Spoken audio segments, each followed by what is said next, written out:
damages opinion. So this is a case, it's still ongoing. There's been a lot of litigation between these two parties. A few years ago, Massimo also prevailed at the International Trade Commission, and the ITC issued a temporary import ban again on certain Apple Watches. So this is the latest chapter in the litigations between these parties, and this is not the final chapter, most likely.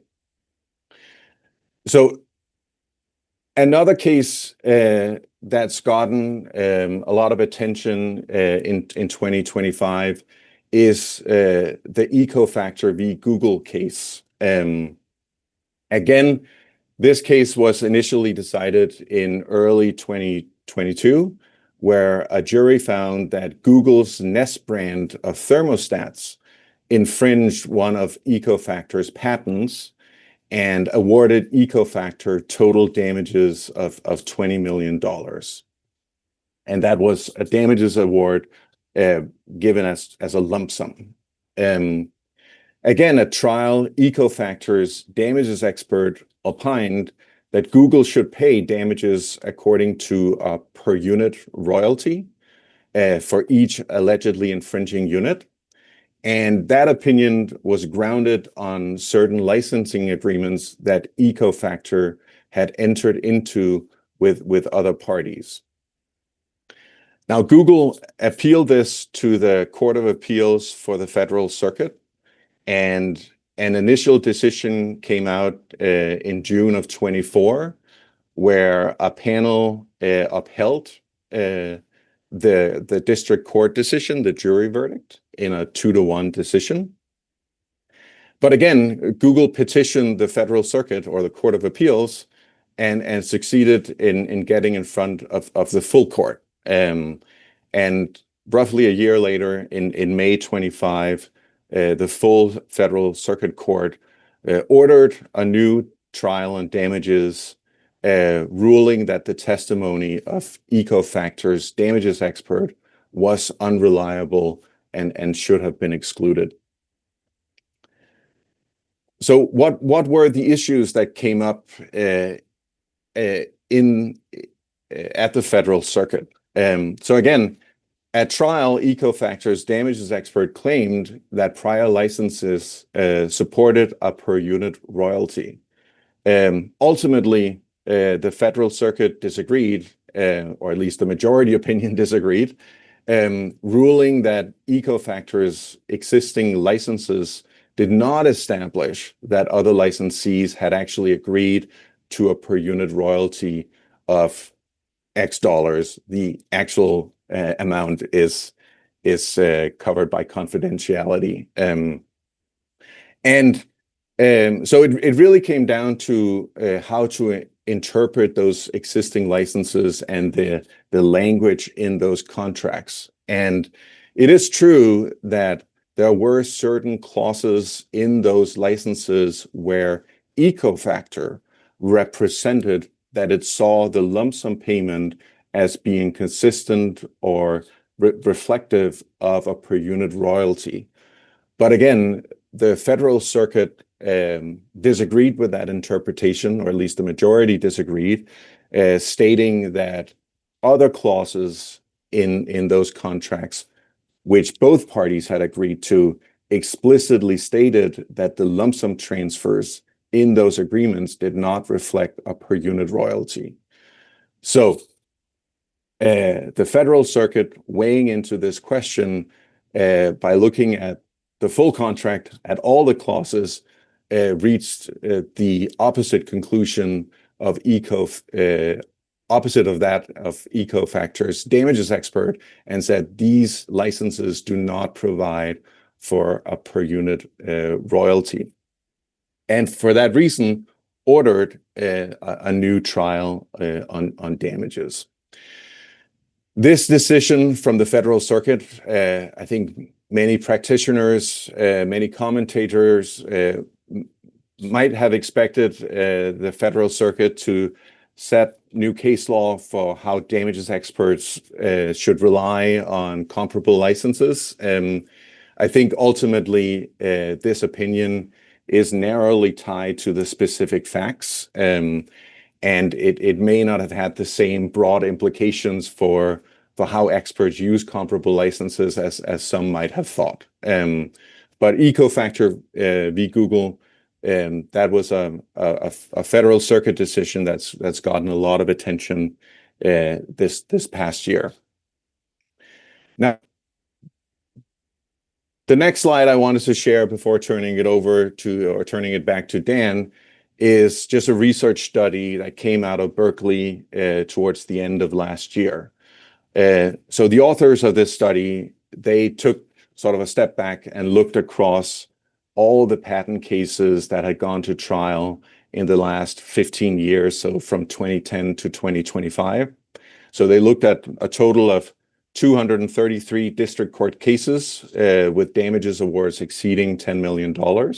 And they sort of read the record and tracked how those cases had moved on from the initial verdict. And on average, the study concluded that the initial verdict had been upheld in 38% of the cases by the Federal Circuit. But as this figure on this slide shows, that there is quite a bit of variation across the types of cases that may have been upheld. So for cases involving an initial damages award of less than $100 million, 42% of those were upheld. So the Ecofactor v. Google case that I just discussed, that was not ultimately upheld. So that would be in the 58% bucket, sort of the residual in this first bar. But moving across this figure, we see as damages awards or initial damages awards, for the cases with higher initial damages awards, the probability of being upheld on appeal goes down. And in fact, in the bucket of cases with initial damages awards greater than $500 million to date, none of those have been upheld. So the Massimo v. Apple case would fall in that category. I'm not here to make a prediction of what might happen in the future with that case, but looking at the numbers here, it might be the one that turns this trend around, or it may be facing similar challenges that have been historically seen. Now, this case study does not show the reasons why these cases have been reversed, overturned, or vacated. Some of these cases may have been overturned because of damages issues, but it could be for any other issue like validity or infringement. So that's sort of the overall landscape that we've seen in the patent space in this last year and over the last many cases in this 15-year period. So that, Dan, I'll turn it back to you. Great. Yeah. Thank you, Rasmus. Yeah, it is clear that, in recent years, which is really a continuation over the last 10, 15 years, there's been a real focus on apportionment issues, and that represents a risk for the plaintiff's experts and also an opportunity for the defendants in an area of attack. I would say, apportionment and also, like you said, comparability of license if you're going to rely on a historical license. So I think that's sort of the main takeaways that I got from those two cases. But I'll just take this minute just to remind the audience, if you have additional questions, feel free to drop them into the Q&A. We can ask those at the end of each speaker or at the end of the session with whatever time remains. And now I'll turn it over to Matt. He's going to continue the discussion on patent cases and also touch on some recent FRAND issues, fair, reasonable, and non-discriminatory royalties in the standard essential patent space as well. All right. Thanks. And I'm going to pick up, Stan said, on the theme of some of what Rasmus just talked about, and discuss a couple cautionary case examples, as well as get into, probably for a quick couple minutes, some of the interesting SEP and FRAND issues that are out there. But one thing that I want to do first is kind of bring us back to first principles, talk about high level, what do we base patent damages on? The patentee, as we'll see in these cases that I discuss, it's important to know that the patentee is the one that has the burden, regardless of the fact the statute says that upon a finding of infringement, the court damages adequate to compensate for the infringement and not less than a reasonable royalty. There needs to be an evidentiary basis for that, whatever that royalty may be.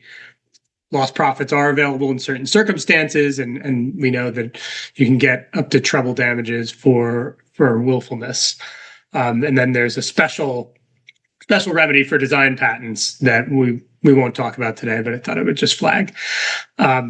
For reasonable royalties, you could do an entire panel on the Georgia-Pacific factors, and we won't need to get into that today.